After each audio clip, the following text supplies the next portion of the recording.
지난 2014년과 2021년 전남 신안군에서 염전 노예 사건이 불거져 사회에 큰 충격을 줬죠. 그런데 또 신안 염전에서 지적 장애인에게 강제 노동을 시킨 일이 드러났습니다. 가족들은 이 남성이 실종된 뒤 죽은 줄로만 알았는데 수십 년간 노동 착취를 당했던 겁니다. 먼저 하정현 기자가 단독 보도합니다. 60대 장모 씨가 취재진에게 처음 꺼낸 단어는 형사였습니다.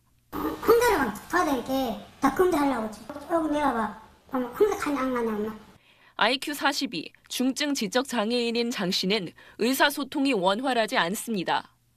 그래도 염전에서 경찰 단속을 피해 숨기를 반복했던 일을 생생히 기억하고 있었습니다.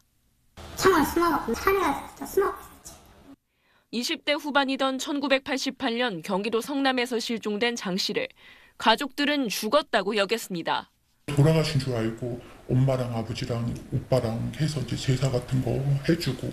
그렇게 37년을 지내온 가족에게 지난 7월 놀라운 소식이 전해졌습니다.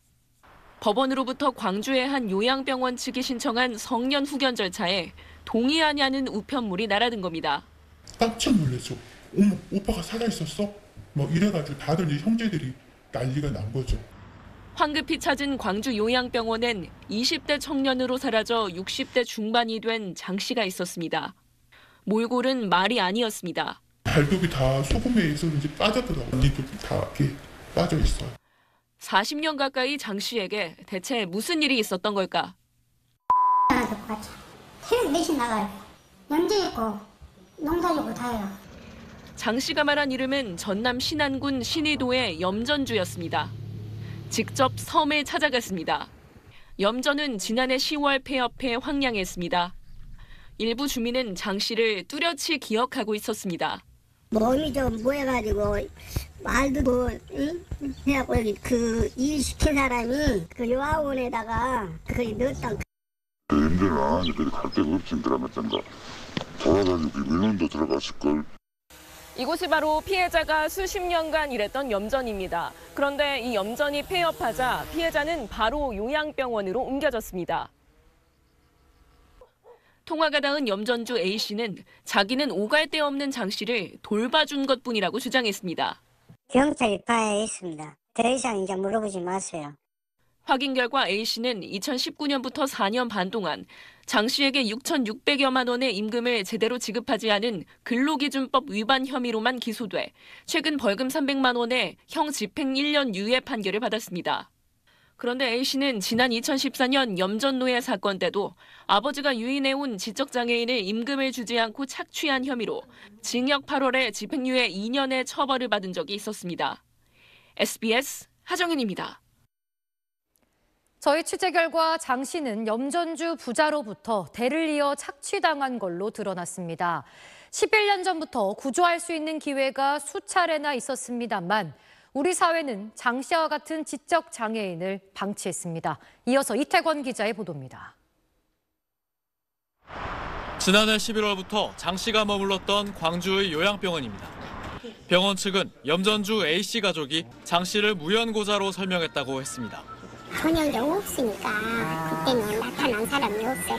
가족이 없으면 후견인을 하고. 그런데 장 씨는 2014년 염전노예 사건 때 이미 수사기관에도 피해자로 인지됐던 걸로 취재 결과 확인됐습니다. 염전주 부자는 당시 또 다른 지적장애인 B씨를 유인해 착취한 혐의로 경찰 수사를 받았는데 이 수사 자료에 장 씨가 등장합니다. 염전노예 사건이 대대적으로 보도되자 아버지로부터 염전을 물려받은 A씨가 이 두 장애인을 섬에서 빼돌려 전남 무안의 가족집 등으로 보내기도 했다고 적시했습니다. 당시 장 씨는 보건복지부 산하 장애인 인권센터가 상담한 염전 강제노동 피해자 명단에도 포함됐지만 구조는 이뤄지지 않았습니다. 그런 거 올렸지, 이거. 지난 2021년 또다시 염전노예 사건이 불거지면서 관계당국의 점검이 이뤄졌고 2023년에는 신안군이 장 씨의 실상을 확인하고 경찰에 염전주를 수사 의뢰했습니다. 하지만 장 씨는 가해자인 염전주와 분리되지 않은 채 조사를 받았고 이 기간 염전에 그대로 남겨졌습니다. 그게 정말 화가 나고 작년이라도 아니 21년이라도 그때 좀 붉어졌을 때 알려만 줬어도.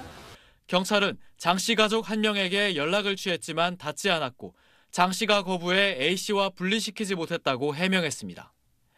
지자체도 비슷한 반응인데 본인들이 내가 좀 잘 지내고 있다.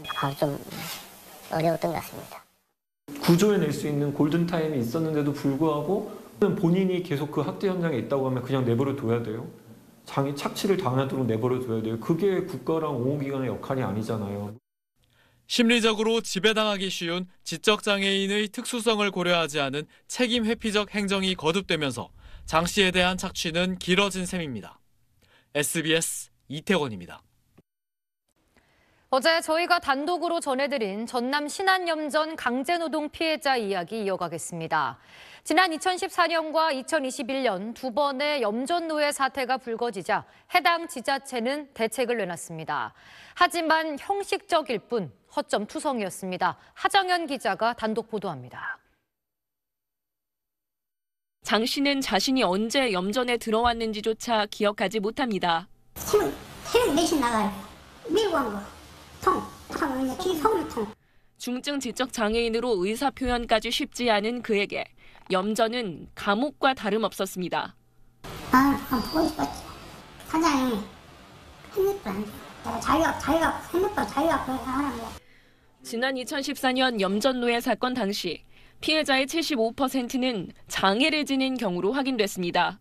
신안군은 2021년 강제노동 사건이 또 터지자 전담 공무원이 1대1로 염전 노동자를 관리하겠다고 했지만 형식적일 뿐이었습니다. 그분들이 세세하게 이런 전문가는 아니어서 세세하게 본 건 아니고 별 이상은 없는지 그냥 원론적으로 한번. 현장에 나가도 심리적으로 염전주에게 예속된 노동자들에게 급여 지급과 폭행 여부 등을 물어보는 수준에 그쳤다는 겁니다. 오픈을 안 해주면 저희도 알 수가 없는 거죠. 장 씨에게도 2022년 전담 공무원이 배치됐지만 피해 사실은 파악되지 못했습니다. 지난 4월 미국 정부가 신안 1000일염에 대해 수입금지 조치를 내리자 신안군은 2021년 이후 대책을 강화해 단 한 건의 불미스러운 일도 없었다고 반박하기도 했습니다. 하지만 장 씨를 포함해 5건의 피해 의심 사례를 수사 의뢰한 상태였습니다. 제가 사려있지 못한 내용이었다고 제가. 전라남도도 지난해 관내 염전 노동자 153명을 전수조사한 결과 임금체불이나 폭행, 착취는 단 한 건도 확인되지 않았다는 결과를 내놓기도 했습니다. 염전주에게 종속돼서 본인의 진정한 의사를 표현하기 어려운 이런 피해자들의 사정을 고려하면 좀 더 적극적으로 진행했었어야 하지 않나. 2014년 염전 노예 사건 당시 공식적으로 확인됐던 피해자 63명에 대한 추적 관리는 제대로 이루어지지 않고 있습니다. 글쎄요. 저희가 그거를 공식으로 요청을 해야 아마 주지. 그냥은 안 주는 거고요. 처음엔 조용히 넘어가려고 했는데 없다고 분명히 저도 또 오빠가 나갔잖아요. 그걸 보면서 또 다른 사람이 있을 수 있겠다. 이 내용 취재한 하정연 기자와 좀 더 얘기 나눠보겠습니다. 하 기자, 오늘 국정감사에서도 저희가 보도한 염전 노예 문제가 언급됐죠? 네, 그렇습니다. 이 장 씨가 일했던 신안 염전 주인이 2014년 염전노예 사건 때도 이 지적 장애인을 착취한 혐의로 처벌을 받은 전력이 있는데 이 장 씨와 관련해서도 최근 벌금형만 받은 것에 대해 이해할 수 없다는 반응들이 나왔습니다. 한번 직접 들어보시죠. 노무형이 낮아서 제가 눈을 의심했는데요. 벌금 300만 원의 집행유예가 붙으면서 벌금도 안 받고 끝났어요. 이런 솜방망이 처벌, 혐의 적용부터 거슬러 올라가야 합니다.